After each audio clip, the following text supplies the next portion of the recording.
আয়ুৰ্বেদে আনিছে আশাৰ বতৰা জটিলতকৈও জটিল ৰোগ নিৰাময় কৰিছে আয়ুৰ্বেদে প্ৰাকৃতিক নিয়মেৰে ৰোগ নিৰাময় কৰিবলৈ সনাতন কেন্দ্ৰত ভিৰ লাগিছে ডক্টৰ দীপজ্যোতি ডেকাই বহুতৰ মুখলৈ ঘূৰাই আনিছে হেৰুৱা হাঁহি কিডনী ৰোগৰ পৰা সুফল পাই সুখৰ হাঁহি মাৰিছে তিলক মহন্তই এতিয়াৰে পৰা চিকিৎসাৰ বাবে চিন্তা কৰিব নালাগে অতি সহজতে কম মূল্যতে জটিলতকৈও জটিল ৰোগৰ নিৰাময় কৰিব পাৰিব ব্যয়বহুল চিকিৎসাৰ কথা চিন্তা কৰি হাবাথুৰি খাব নালাগে প্ৰকৃতিয়ে আমাক দিয়া বিধানৰ জৰিয়তে আমি আৰোগ্য লাভ কৰিব পাৰো যি সময়ত আধুনিক চিকিৎসা কৰিবলৈ গৈ টকাৰ কাৰণে থমকি ৰবলগীয়া হৈছে বহুজন সৰ্বশ্ৰান্ত হবলগীয়া হৈছে ঠিক সেই সময়তে বহু লোকৰ জীৱনলৈ আশাৰ ৰেঙনি কঢ়িয়াই আনিছে আয়ুৰ্বেদিক চিকিৎসাই হয় ঠিকে শুনিছে আয়ুৰ্বেদিক চিকিৎসা কৰি বহু লোকক আৰোগ্য কৰাই চৰ্চালৈ আহিছে এজন চিকিৎসক ডক্টৰ দীপজ্যোতি ডেকা দীৰ্ঘ সময় ধৰি কিডনী ডায়েবেটিছৰ দৰে ৰোগত আক্ৰান্ত ব্যক্তিক আয়ুৰ্বেদিক চিকিৎসাৰ জৰিয়তে সুস্থ কৰি তুলিছে ডক্টৰ দীপজ্যোতি ডেকাই এগৰাকী গুৱাহাটী মহানগৰীৰ নিবাসী ৬৪ বছৰীয়া তিলক মহন্ত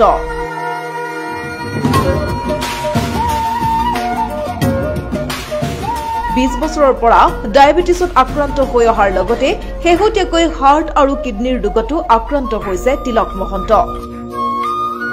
বিশেষকৈ কিডনীৰ ৰোগত লোকসকল কেনেদৰে সৰ্বশ্ৰান্ত হৈ পৰে সেই কথা অৱগত তিলক মহন্তৰ সেয়েহে আৰু অধিক পলম নকৰি কিডনীৰ চিকিৎসাৰ বাবে কাষ চাপিল পাঠশালাস্থিত আয়ুৰ্বেদিক চিকিৎসা কেন্দ্ৰ সনাতন কেন্দ্ৰৰ কেন্দ্ৰটোত আয়ুৰ্বেদিক চিকিৎসক দীপজ্যোতি ডেকাৰ নেতৃত্বত চলিল কিডনীৰ চিকিৎসা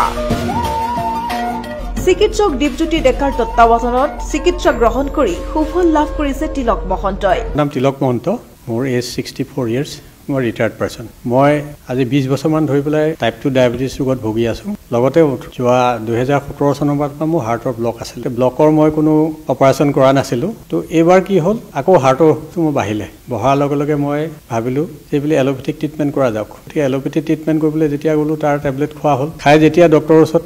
যেতিয়া ব্লাড টেষ্ট কৰা হ'ল তেতিয়া দেখা গ'ল যে ক্ৰিয়েটিনাইন বাঢ়ি আছে আৰু ডক্টৰে মোক তেতিয়া ক'লে যে আপোনাৰ ক্ৰিয়েটিনাইনটো যদি নকমে তেতিয়া এই অৱস্থাত আপোনাৰ অপাৰেশ্যন কৰিব পৰা নাযাব মই চিন্তা কৰিলোঁ মোৰ আগৰ পৰা ডায়েবেটিছ আছেই হাৰ্টৰ প্ৰব্লেম হ'ল লগতে মোৰ এতিয়া কিডনী প্ৰব্লেম আহি গ'ল ক্ৰিয়েটিনাইন বাঢ়ি গ'ল গতিকে মোৰতো অসুখটো এতিয়া যথেষ্ট ডাঙৰ হৈছে তিনিটা অসুখ যিটো গোট খালে এইটোত আৰু মোৰ সমস্যাবোৰ এতিয়া ডাঙৰ হ'ব সেইচাই ভাবিছিলোঁ যে পতঞ্জলি নহ'লে হিমছত গৈ পেলাই মই অল্টাৰনেটিভ মেডিচিনৰ ট্ৰিটমেণ্ট ল'ম এইদিনে যোগাযোগ চলি থাকোঁতে গম পালোঁ যে আমাৰ নলবাৰীতে বৰমাত চিমছ বুলি এখন আপোনাৰ হস্পিটেল খুলিছে যেনেকৈ প্ৰাকৃতিক চিকিৎসা দিয়া তেওঁলোকে গোটেই ট্ৰিটমেণ্টখিনি কৰে মই ইণ্টাৰনেট চালোঁ চাই তেওঁলোকৰ বিষয়ে জানিলোঁ আৰু নগাঁৱৰ এজন পেচেণ্ট তেওঁ তাতে গৈ কিডনী ট্ৰিটমেণ্ট কৰি ভাল হৈ আহিছে আৰু তেখেত আমাৰ চিনাকি মানুহ নগাঁৱৰ সেই সূত্ৰে মই বোলো ঠিক আছে চিমছৰ ডক্টৰৰ লগতে আলোচনা কৰিলোঁ তাতে মই 7 দিন থাকিলোঁ 7 দিনত তেওঁলোকৰ ট্ৰিটমেণ্ট আৰম্ভ কৰিলে তাত মেইনলি ৰাতিপুৱা চিকিৎসা আৰম্ভ হয় তাতে 7 দিন ট্ৰিটমেণ্ট ল'লোঁ লৈ 10 তাৰিখে ঘৰ পালোঁ এতিয়া ডক্টৰে ক'লে যে ঠিক আছে আপোনাৰ পেৰামিটাৰখিনি চাবৰ কাৰণে মিনিমাম 15 দিনৰ পিছত আপুনি ব্লাড টেষ্ট কৰি চাব মই যোৱা 18-10 তাৰিখে ব্লাড টেষ্ট কৰিলোঁ ব্লাড টেষ্টত দেখা গ'ল যে মোৰ ক্ৰিয়েটিনাইন লেভেলটো কমিছে 1.3 লৈ আহিছে আৰু মোৰ যিখিনি ব্লাড টেষ্টৰ ৰিপৰ্ট হাৰ্টৰ যিখিনি আপোনাৰ কোলেষ্ট্ৰল বা ট্ৰাইগ্লিচাৰাইড লেভেল এইখিনি উইদিন লিমিটত গুচি আহিছে মোৰ সুগাৰো কমিছে সেই হিচাপে সুগাৰ আগতকৈ বহুত কমি গ'ল আৰু লগতে যিটো মোৰ ইউৰিক এচিডৰ প্ৰব্লেম আছিলে ইউৰিক এচিডো মোৰ এতিয়া নৰ্মেল হ'ল এতিয়া মই হাৰ্টৰ যিখিনি বুকুৰ বিষ হৈ আছিল সেই বিষখিনি বহুতখিনি উপশম হৈছে আৰু মই নৰ্মেল ফিল কৰিছোঁ মোৰ বিশ্বাস যে 3 মাহ যদি মই ট্ৰিটমেণ্টটো সম্পূৰ্ণ লওঁ তেতিয়াহ'লে ডক্টৰে কোৱাৰ নিচিনাকৈ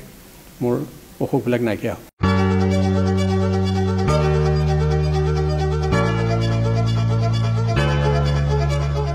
আপুনিও যদি কিডনী ডায়েবেটিছ ৰক্তচাপৰ দৰে ৰোগত আক্ৰান্ত হৈ আছে আৰু আধুনিক চিকিৎসা কৰি ভাগৰি পৰিছে তেনেহলে আপুনিও কাষ চাপিব পাৰে সনাতন কেন্দ্ৰৰ সেভ কৰি ৰাখক 6000503095 98640499951 এই দুটা নম্বৰ এই দুটা নম্বৰত যোগাযোগ কৰিব পাৰিব চিকিৎসাৰ বাবে চিকিৎসক দীপজ্যোতি ডেকাৰ চিকিৎসাই আপোনাৰ মুখতো বিৰিঙাব পাৰে এটি হাঁহি